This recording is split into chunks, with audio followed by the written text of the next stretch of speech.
ಎಲ್ಲರಿಗೂ ನಮಸ್ಕಾರ. ಥಟ್ ಅಂತ ಹೇಳಿ ಕ್ವಿಜ್ ಕಾರ್ಯಕ್ರಮಕ್ಕೆ ತಮಗೆಲ್ಲ ಸ್ವಾಗತ. ಒಬ್ಬ ಕನ್ನಡಿಗನಾಗಬೇಕಾದ್ರೆ ನಾವು ಏನು ಮಾಡಬೇಕು, ನಮ್ಮ ಅರ್ಹತೆ ಏನಾಗಿರಬೇಕು, ಪ್ರತಿಯೊಬ್ಬ ಕನ್ನಡಿಗ ಮಾಡಲೇಬೇಕಾದಂಥ ಕೆಲಸ ಯಾವುದು?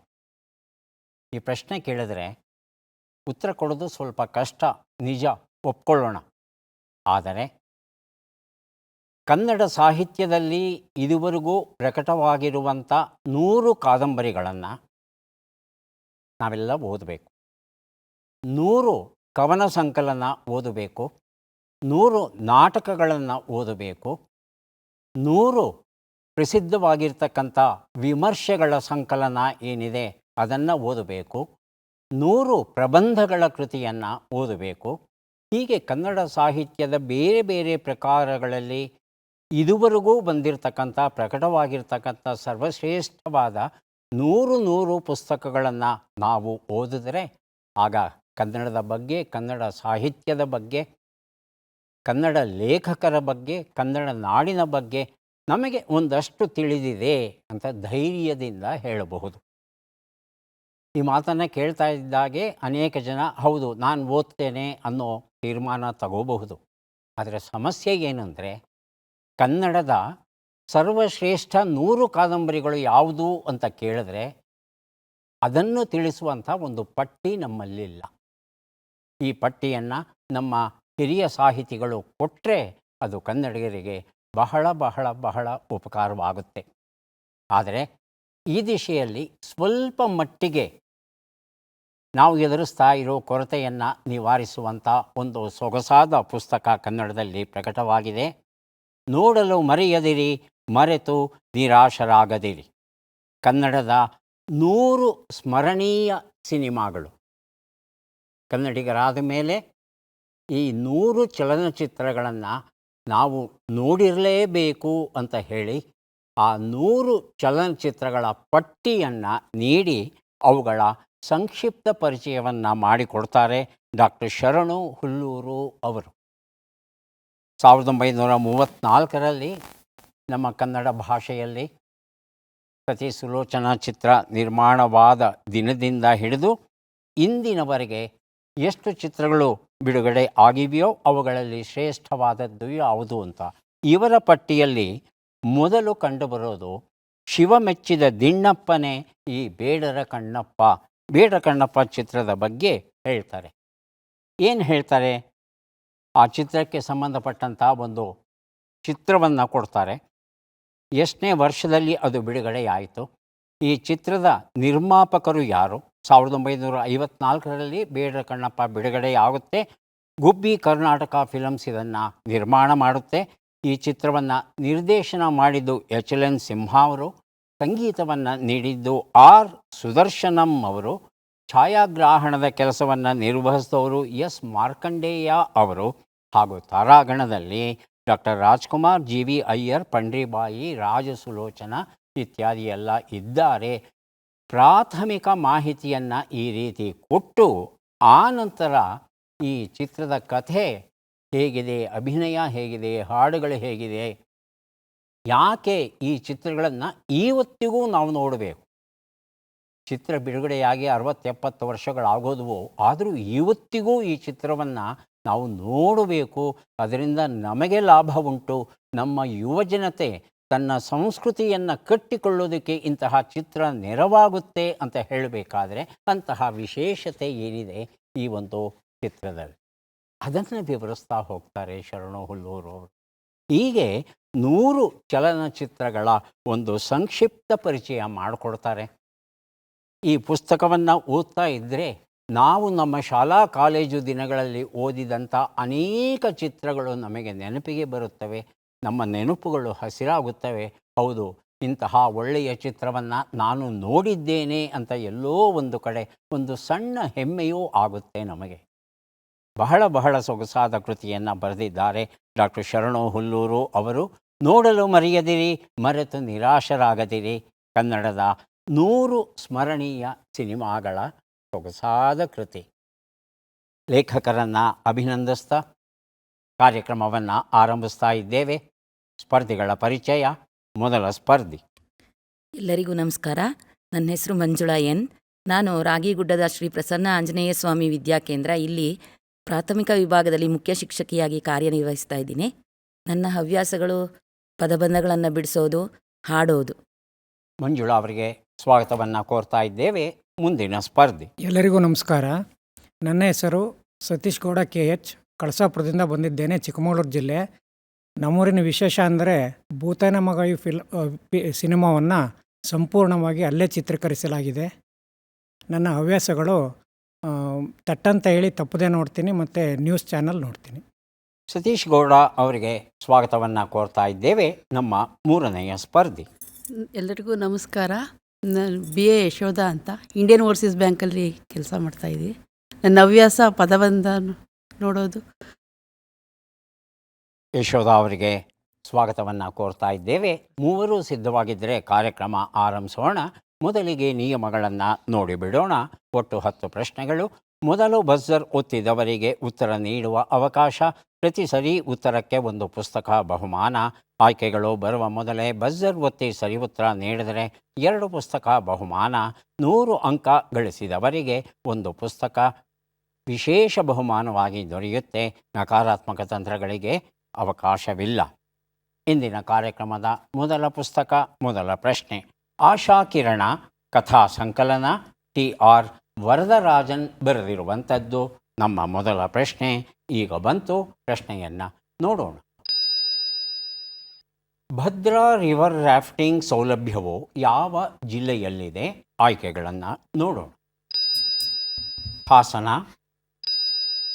ಚಿಕ್ಕಮಗಳೂರು, ಶಿವಮೊಗ್ಗ, ದಾವಣಗೆರೆ. ಮೊದಲಿಗೆ ಮಂಜುಳಾ, ಆನಂತರ ಯಶೋಧ. ಮಂಜುಳಾ ಶಿವಮೊಗ್ಗ ಅಂತ ಹೇಳ್ತಾ ಇದ್ದಾರೆ. ಯಶೋಧ ಶಿವಮೊಗ್ಗ. ಉತ್ತರವನ್ನು ನೋಡೋಣ. ಸರಿಯಾದ ಉತ್ತರ ಚಿಕ್ಕಮಗಳೂರು ಆಗಿತ್ತು. ಆಶಾ ಕಿರಣ ಕೃತಿ ನನ್ನಲ್ಲೇ ಉಳಿದಿದೆ. ಸುಮಾರು 8 ಕಿಲೋಮೀಟರ್ ಉದ್ದ ಇದೆಯಂತೆ ಇದು ಭದ್ರಾ ರಿವರ್ ರಾಫ್ಟಿಂಗು. ಸುಮಾರು 1.5 ಗಂಟೆಗಳ ಕಾಲ ಬೇಕಾಗುತ್ತೆ ನದಿಯ ಈ ಭಾಗವನ್ನು ಕ್ರಮಿಸೋದಕ್ಕೆ. ಮುಂದಿನ ಪುಸ್ತಕ ಸೆಪ್ಟೆಂಬರ್ 5, ಡಾಕ್ಟರ್ ಸರ್ವೇಪಲ್ಲಿ ರಾಧಾಕೃಷ್ಣನ್ ಅವರ ಜೀವನ ಚರಿತ್ರೆ. ಡಾಕ್ಟರ್ ಶೀಲಾಕಾಂತ್ ಪತ್ತಾರ ಬರೆದಿರುವಂಥದ್ದು ನಮ್ಮ ಪ್ರಶ್ನೆ. ಪ್ರಕೃತಿಯಲ್ಲಿ ಸ್ಟೈರೋಫೋಮ್ ಕಪ್ ಕೊಳೆತು ಲಯವಾಗಲು ಸುಮಾರು ಎಷ್ಟು ವರ್ಷಗಳು ಬೇಕಾಗುತ್ತವೆ ಎನ್ನಲಾಗಿದೆ? ಆಯ್ಕೆಗಳನ್ನು ನೋಡೋಣ.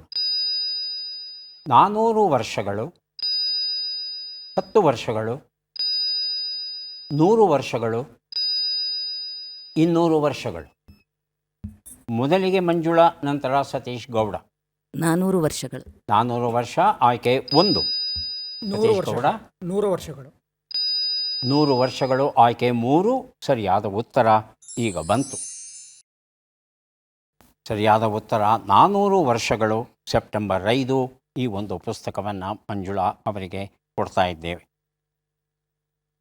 ಸಾಧ್ಯವಾದಷ್ಟು ನಾವು ಪ್ರಕೃತಿಯಲ್ಲಿ ಸಹಜವಾಗಿ ವಿಲೀನವಾಗಬಹುದಾದ ವಸ್ತುಗಳನ್ನೇ ಬಳಸಬೇಕು.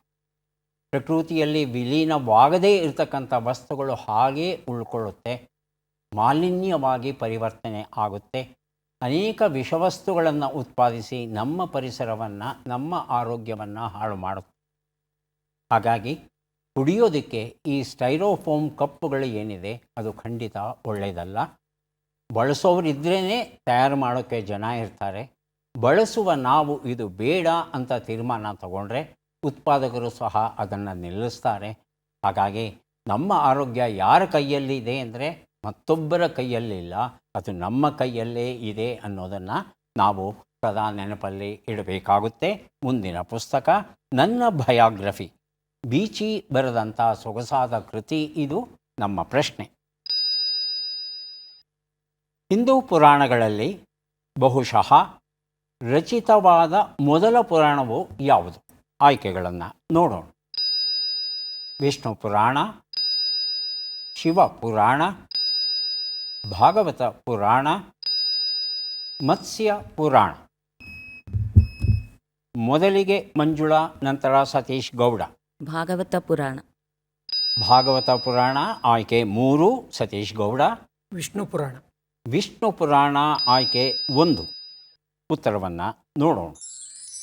ಆದರೆ ಸರಿಯಾದ ಉತ್ತರ ಮತ್ಸ್ಯ ಪುರಾಣ ಆಗಿತ್ತು. ದಶಾವತಾರಗಳಲ್ಲಿ ಮೊದಲು ಬರೋದು ಮತ್ಸ್ಯಾವತಾರ. ಈ ಈ ಮತ್ಸ್ಯ ಪುರಾಣ ಅಂತ ಏನು ಹೇಳ್ತೇವೆ, 18 ಮುಖ್ಯವಾದ ಪುರಾಣಗಳಲ್ಲಿ ಇದೂ ಒಂದಾಗಿದೆ. ಕ್ರಿಸ್ತಪೂರ್ವ 5ರಿಂದ 3ನೇ ಶತಮಾನಗಳ ನಡುವೆ ಇದು ರಚನೆಯಾಗಿರಬೇಕು ಅಂತ ಹೇಳ್ತಾರೆ. ಯಾಕಂದರೆ ಇದು ಮತ್ಸ್ಯಾವತಾರವನ್ನು, ದಶಾವತಾರಗಳಲ್ಲಿ ಮೊದಲು ಮತ್ಸ್ಯಾವತಾರ, ಅದರ ವಿವರಣೆಯನ್ನು ಕೊಡುತ್ತೆ. ಮಹಾಪ್ರಳಯವಾಗೋದು, ಒಂದು ಮೀನು ಬರೋದು, ರಕ್ಷಿಸೋದು, ಈ ಕಥೆಗಳೆಲ್ಲ ಏನು ಜಗತ್ತಿನ ಎಲ್ಲ ಸಂಸ್ಕೃತಿಗಳಲ್ಲಿ ಕಂಡುಬರುತ್ತೆ, ಅದು ಸಹ ಈ ಮತ್ಸ್ಯ ಪುರಾಣದಲ್ಲೇ ಕಂಡುಬರುತ್ತೆ. ಮುಂದಿನ ಪುಸ್ತಕ ಕರ್ನಾಟಕದ ಕಬೀರ, ಸಂತ ಶಿಶುನಾಳ ಶರೀಫರು, ಸಂಕಲನಕಾರರು UN ಸಂಗನಾಳಮಠ್. ಪ್ರಶ್ನೆ: ಶಿವಮೊಗ್ಗ ಜಿಲ್ಲೆಯ ಆಗುಂಬೆ, ಬೆಳಗಾವಿ ಜಿಲ್ಲೆಯ ಅಮಾಗಾಂವ್ ಮತ್ತು ಕೊಡಗಿನ ತಲಕಾವೇರಿ ಯಾವುದಕ್ಕೆ ಪ್ರಸಿದ್ಧವಾಗಿವೆ? ಆಯ್ಕೆಗಳನ್ನು ನೋಡೋಣ. ದಟ್ಟ ಕಾಡಿರುವ ಪ್ರದೇಶಗಳು, ಅತ್ಯಂತ ಬಿಸಿಲಿನ ಪ್ರದೇಶಗಳು, ಹೆಚ್ಚು ಮಳೆ ಬೀಳುವ ಪ್ರದೇಶಗಳು. ಮೊದಲಿಗೆ ಬಸರುತ್ತಿದ್ದಾರೆ ಮಂಜುಳಾ, ನಂತರ ಸತೀಶ್ ಗೌಡ. ಹೆಚ್ಚು ಮಳೆ ಬೀಳುವ ಪ್ರದೇಶಗಳು. ಸತೀಶ್ ಗೌಡ ದಟ್ಟ ಕಾಡಿರುವ ಪ್ರದೇಶಗಳು. ಆಯ್ಕೆ 4 ಜಲಪಾತಗಳಿರುವ ಪ್ರದೇಶಗಳು. ಸರಿಯಾದ ಉತ್ತರವನ್ನು ನೋಡೋಣ. ಹೆಚ್ಚು ಮಳೆ ಬೀಳುವ ಪ್ರದೇಶಗಳು ಅನ್ನೋದು ಸರಿಯಾದ ಉತ್ತರ. ಈ ಉತ್ತರವನ್ನು ಮಂಜುಳಾ ಅವರು ಕೊಟ್ಟಿದ್ದಾರೆ. ಸಂತ ಶಿಶುನಾಳ ಶರೀಫರ ಈ ಒಂದು ಪುಸ್ತಕವನ್ನು ಅವರಿಗೆ ಕೊಡ್ತಾ ಇದ್ದೇವೆ.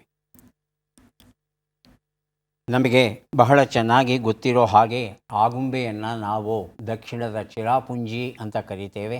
ಯಾಕಂದರೆ ದಕ್ಷಿಣ ಭಾರತದಲ್ಲಿ ಅತ್ಯಂತ ಹೆಚ್ಚಿನ ಪ್ರಮಾಣದ ಮಳೆ ಆಗ್ತಾ ಇದ್ದಂಥ ಪ್ರದೇಶ ಆಗುಂಬೆ. ಆದರೆ ಇತ್ತೀಚೆಗೆ ಆಗುಂಬೆಗಿಂತ ಹೆಚ್ಚು ಮಳೆ ಬೀಳುವ ಪ್ರದೇಶಗಳು ಅದರ ಪಕ್ಕದಲ್ಲೇ ಇವೆ. ಹುಲಿಕಲ್ ಅಂತ ಹೇಳ್ತಾರೆ, ಅಲ್ಲಿ ಹೆಚ್ಚಿನ ಮಳೆ ಬೀಳುತ್ತೆ ಎನ್ನುವ ವಿಚಾರ ಉಂಟು. ಆದರೆ ಒಟ್ಟಲ್ಲಿ ಆಗುಂಬೆಯ ಸುತ್ತಮುತ್ತಲಿನ ಪ್ರದೇಶಗಳ ಜನಕ್ಕೆ ಈ ಮಳೆಗಾಲದ ವೈಭವ ನಿಜಕ್ಕೂ ಒಂದು ದೊಡ್ಡ ಹಬ್ಬವೇ ಆಗಿರುತ್ತೆ. ಮುಂದಿನ ಪುಸ್ತಕ KT ಗಟ್ಟಿ ಅವರು ಬರೆದಂಥ ಪ್ರಖ್ಯಾತ ಕಾದಂಬರಿ ಅಬ್ರಾಹ್ಮಣ. ಪ್ರಶ್ನೆ: ಬಿಟ್ಟಕ್ಷರಗಳನ್ನು ತುಂಬಿ. ರ, ತ, ಗಿ, ಗೋ, ಶಿ.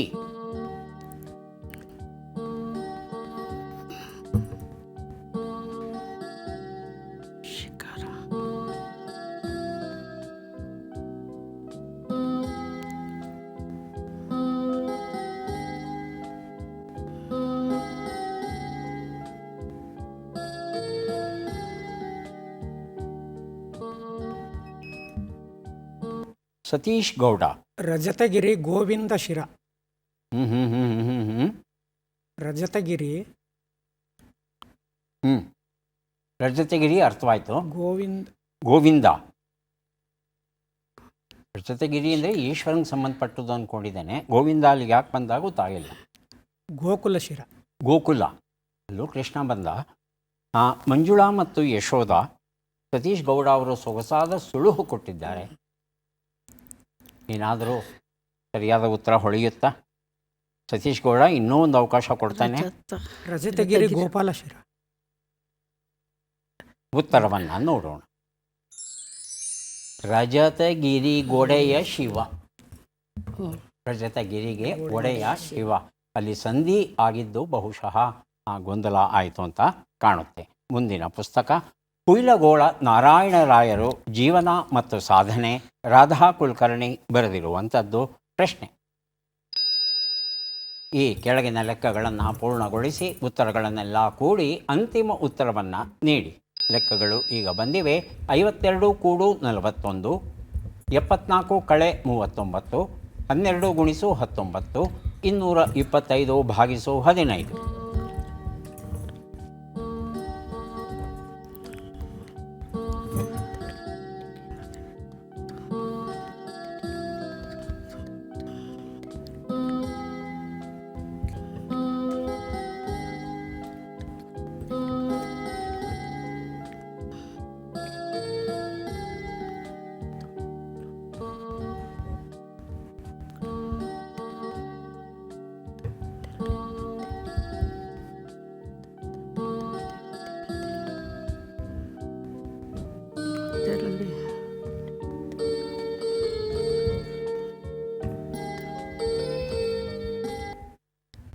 ಬರೆದಿರುತ್ತಿದ್ದಾರೆ ಮಂಜುಳಾ ಅವರು.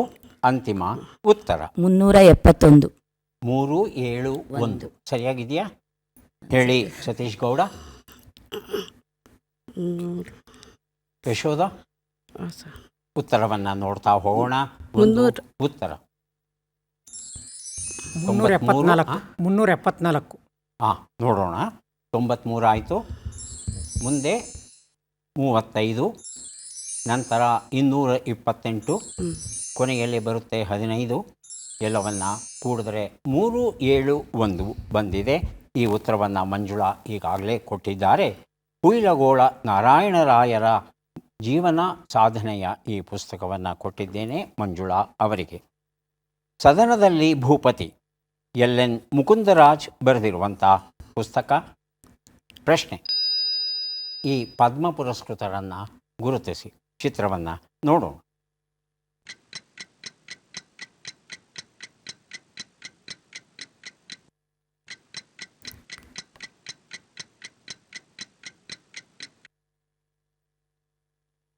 ಆಯ್ಕೆಗಳನ್ನು ನೋಡೋಣ.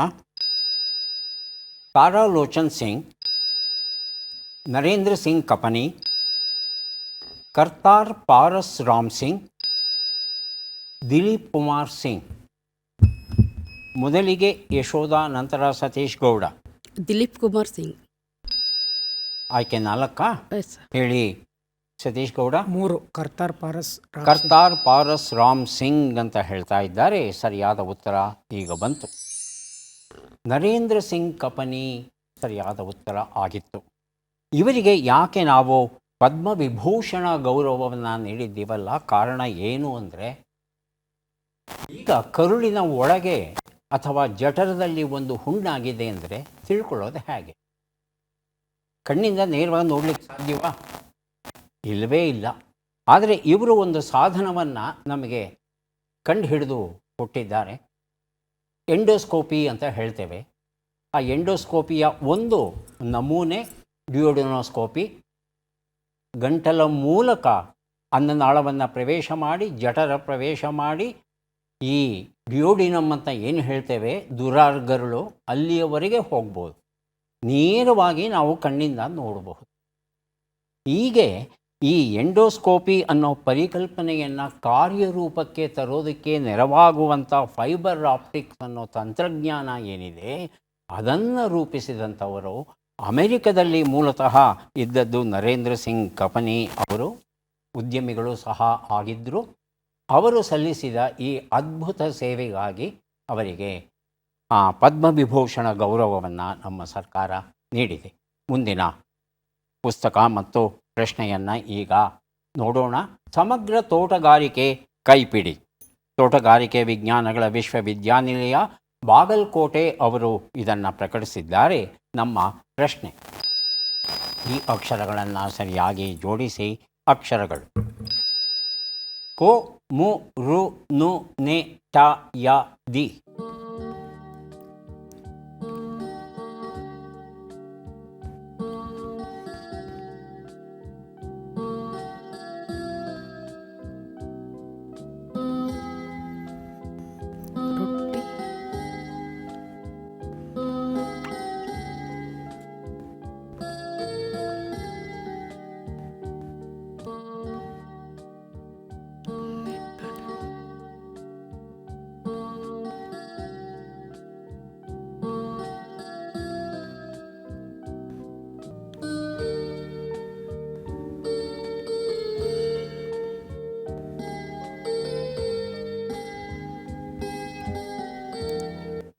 ಸತೀಶ್ ಗೌಡ ಬರೆದಿರುತ್ತಿದ್ದಾರೆ.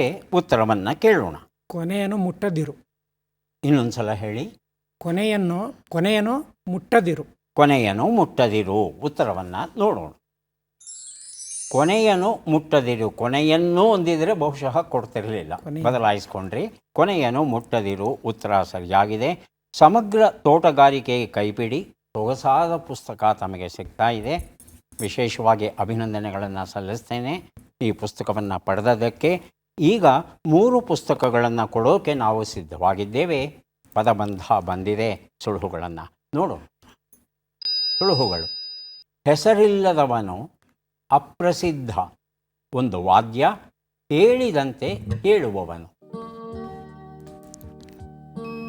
ಬಜರ್ ಒತ್ತಿದ್ದಾರೆ ಸತೀಶ್ ಗೌಡ. ಒಂದು ಉತ್ತರ. ಅನಾಮಧೇಯ. ಅನಾಮಧೇಯ ಅಂತ ಹೇಳ್ತಾ ಇದ್ದಾರೆ. ಹೌದಾ, ನೋಡೋಣ.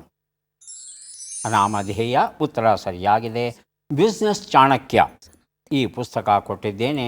2 ಉತ್ತರ. ಒಂದು ವಾದ್ಯ. ಸನಾದಿ. ಸನಾದಿ ಉತ್ತರವನ್ನು ನೋಡೋಣ. ಉತ್ತರ ಸರಿಯಾಗಿದೆ. ಮಾತು ಬಲ್ಲವನಿಗೆ ಜಗಳವಿಲ್ಲ, ಊಟ ಬಲ್ಲವನಿಗೆ ರೋಗವಿಲ್ಲ ಈ ಪುಸ್ತಕ ಕೊಟ್ಟಿದ್ದೇನೆ. 3 ಉತ್ತರ. ತಮಗೆ ಅವಕಾಶ ಸಿಗುತ್ತೆ ಸತೀಶ್ ಗೌಡ. ವಿಧೇಯ. ವಿಧೇಯ ಉತ್ತರವನ್ನು ನೋಡೋಣ. ವಿಧೇಯ ಉತ್ತರ ಸರಿಯಾಗಿದೆ. ಅಪ್ಸರೆ ಕಥಾ ಸಂಕಲನ TR ವರದರಾಜನ್ ಬರೆದಿರುವಂಥದ್ದು. 3 ಪುಸ್ತಕ ದೊರೆತಿದೆ ಸತೀಶ್ ಗೌಡ ಅವರಿಗೆ.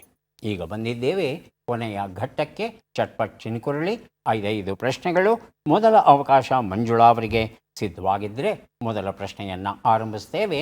ಮೊದಲ ಪ್ರಶ್ನೆ. ಆರಿ ಅಕ್ಷತೆಯಾಗು ಎನ್ನುವ ನುಡಿಗಟ್ಟಿನ ಅರ್ಥವೇನು? ಬಹಳ ತಣ್ಣಗಾಗು, ಬಹಳ ಪವಿತ್ರವಾಗು. ಬಹಳ ತಣ್ಣಗಾಗು. ಮುಂದಿನ ಪ್ರಶ್ನೆ. ಗಡಿಬಿಡಿ, ಸಂಭ್ರಮ, ತ್ವರೆ ಎಂಬ ಅರ್ಥವನ್ನು ಕೊಡುವ ಶಬ್ದ ಯಾವುದು? ಆವೇಗ, ನಿಯೋಗ. ಆವೇಗ. ಮುಂದಿನ ಪ್ರಶ್ನೆ. ಬ್ರಹ್ಮವೇದ, ಭೈಷಜ್ಯವೇದ, ಕ್ಷತ್ರವೇದ ಮತ್ತು ಭೃಗ್ವಂಗಿರಸವೇದ ಯಾವ ವೇದದ ಪರ್ಯಾಯ ನಾಮಗಳಾಗಿವೆ? ಯಜುರ್ವೇದ ಅಥವಾ ಅಥರ್ವಣ ವೇದ? ಯಜುರ್ವೇದ. ಮುಂದಿನ ಪ್ರಶ್ನೆ. ಈ ಗಾದೆಯನ್ನು ಪೂರ್ಣಗೊಳಿಸಿ. ಇಲ್ಲದ ಬದುಕು ಮಾಡಿ. ಮುಂದಿನ ಪ್ರಶ್ನೆ. ಈ ಒಗಟನ್ನು ಬಿಡಿಸಿ. ಅಕ್ಕ ತಂಗಿಯರ ಮನೆಗೆ ಒಂದೇ ಸೂರು. ಕಣ್ಣು ಮತ್ತು ಹಣೆ. ಕಣ್ಣು. ಉತ್ತರವನ್ನು ನೋಡ್ತಾ ಹೋಗೋಣ. ಒಂದು ಉತ್ತರ. ಆರಿ ಅಕ್ಷತೆಯಾಗು, ಬಹಳ ತಣ್ಣಗಾಗು ಸರಿಯಾಗಿದೆ. 2 ಉತ್ತರ. ಗಡಿಬಿಡಿ, ಸಂಭ್ರಮ, ತ್ವರೆ, ಆವೇಗ ಸರಿಯಾಗಿದೆ. 3 ಉತ್ತರ. ಬ್ರಹ್ಮವೇದ, ಭೈಷಜ್ಯವೇದ, ಅಥರ್ವಣ ವೇದದ ಪರ್ಯಾಯ ನಾಮಗಳಾಗಿತ್ತು. 4 ಉತ್ತರ. ಇಲ್ಲದ ಬದುಕು ಮಾಡಿ ಇಲಿಗೆ ಚಣ್ಣ ಹೊಲಿಸಿದರು. 5ನೇ ಪ್ರಶ್ನೆಗೆ ಉತ್ತರ. ಇದು ಮೂಗು ಆಗಿತ್ತು. ತಾವು 2 ಪ್ರಶ್ನೆಗಳಿಗೆ ಸರಿಯಾದ ಉತ್ತರ ಕೊಟ್ಟಿದ್ದೀರಿ. ಹಾಗಾಗಿ 2 ಪುಸ್ತಕಗಳನ್ನು ತಮಗೆ ಕೊಟ್ಟಿದ್ದೇವೆ. ಈಗ ಅವಕಾಶ ಸತೀಶ್ ಗೌಡ ಅವರಿಗೆ ಬರ್ತಾ ಇದೆ. ಸಿದ್ಧವಾಗಿದ್ದೀರಾ? ಮೊದಲ ಪ್ರಶ್ನೆ. ಆಷಾಢಭೂತಿ ಎನ್ನುವ ನುಡಿಗಟ್ಟಿನ ಅರ್ಥವೇನು? ಮೋಸಗಾರ, ಬುದ್ಧಿವಂತ. ಮೋಸಗಾರ. ಮುಂದಿನ ಪ್ರಶ್ನೆ. ಹಾರೈಸುವುದು ಎಂಬ ಅರ್ಥವನ್ನು ಕೊಡುವ ಶಬ್ದ ಯಾವುದು? ಆಶಂಸನ, ಆವೇದನ. ಆಶಂಸನ. ಮುಂದಿನ ಪ್ರಶ್ನೆ. ಇಂದ್ರಾದಿ ದೇವತೆಗಳು ಯಾರ ಮಕ್ಕಳು? ದಿತಿ, ಅದಿತಿ. ದಿತಿ. ಮುಂದಿನ ಪ್ರಶ್ನೆ. ಈ ಗಾದೆಯನ್ನು ಪೂರ್ಣಗೊಳಿಸಿ. ಈರಣ್ಣನ ಮುಂದೆ. ಮುಂದಿನ ಪ್ರಶ್ನೆ. ಈ ಒಗಟನ್ನು ಬಿಡಿಸಿ. ತರೀಕೆರೆ ಎರಿ ಮೇಲೆ 3 ಕರಿ ಕುರಿ ಮರಿ ಮೇಯ್ತಿತ್ತು.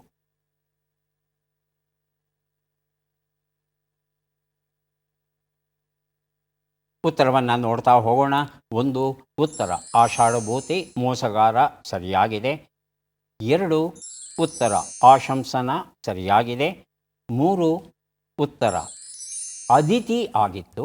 ದ್ವಿತೀಯ ಮಕ್ಕಳು ದೈತ್ಯರು, ಅದಿತಿಯ ಮಕ್ಕಳು ದೇವತೆಗಳು. 4ನೇ ಪ್ರಶ್ನೆಗೆ ಉತ್ತರ. ಈರಣ್ಣನ ಮುಂದೆ ಬಸಣ್ಣ ಕುಂತಂತೆ ಅನ್ನೋದು ಒಂದು ರೂಪ. 5ನೇ ಪ್ರಶ್ನೆಗೆ ಉತ್ತರ. ಇದು ತಲೆಯಲ್ಲಿರುವ ಹೇನುಗಳ ವರ್ಣನೆ ಆಗಿತ್ತು. 2 ಪ್ರಶ್ನೆಗಳಿಗೆ ತಾವು ಸರಿಯಾದ ಉತ್ತರ ಕೊಟ್ಟಿದ್ದೀರಿ. ಹಾಗಾಗಿ 2 ಪುಸ್ತಕಗಳನ್ನು ತಮಗೆ ಕೊಟ್ಟಿದ್ದೇವೆ. ಈಗ ಅವಕಾಶ ಬರ್ತಾ ಇದೆ ಯಶೋಧ ಅವರಿಗೆ. ಸಿದ್ಧವಾಗಿದ್ದರೆ ಆರಂಭಿಸ್ತೇವೆ. ಮೊದಲ ಪ್ರಶ್ನೆ. ಆಸೆ ಪಾಸೆ ಮಾಡು ಎನ್ನುವ ನುಡಿಗಟ್ಟಿನ ಅರ್ಥವೇನು? ನಿರಾಸೆಯನ್ನು ಮಾಡು, ಮಾತನ್ನು ಉಳಿಸಿಕೊ. ಮಾತನ್ನು ಉಳಿಸಿಕೊ. ಮುಂದಿನ ಪ್ರಶ್ನೆ. ದಣಿವು ಅಥವಾ ಆಯಾಸ ಎಂಬ ಅರ್ಥವನ್ನು ಕೊಡುವ ಶಬ್ದ ಯಾವುದು?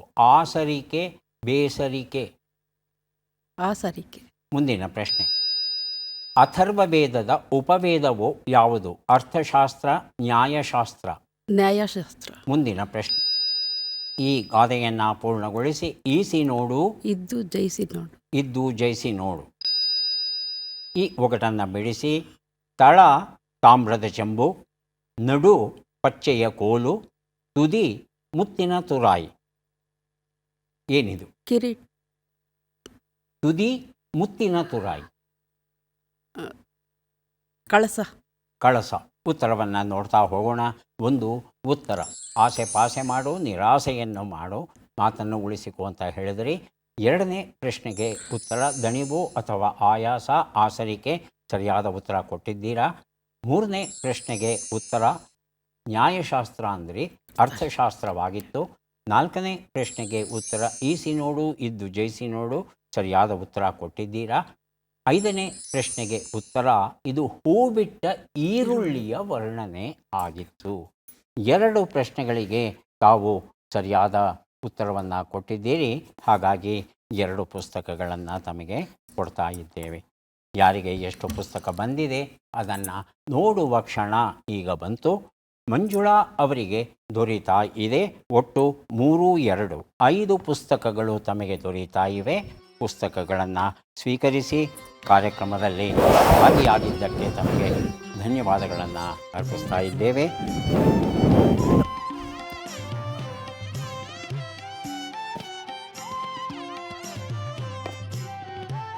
ಮೂರು 6 ಪುಸ್ತಕ ಸ್ವೀಕರಿಸಿ ಅಭಿನಂದನೆಗಳು.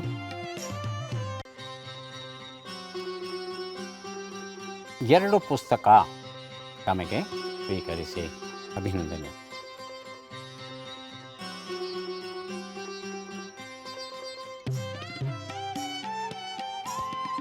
ಮತ್ತೆ ಭೇಟಿಯಾಗೋಣ. ನಮಸ್ಕಾರ.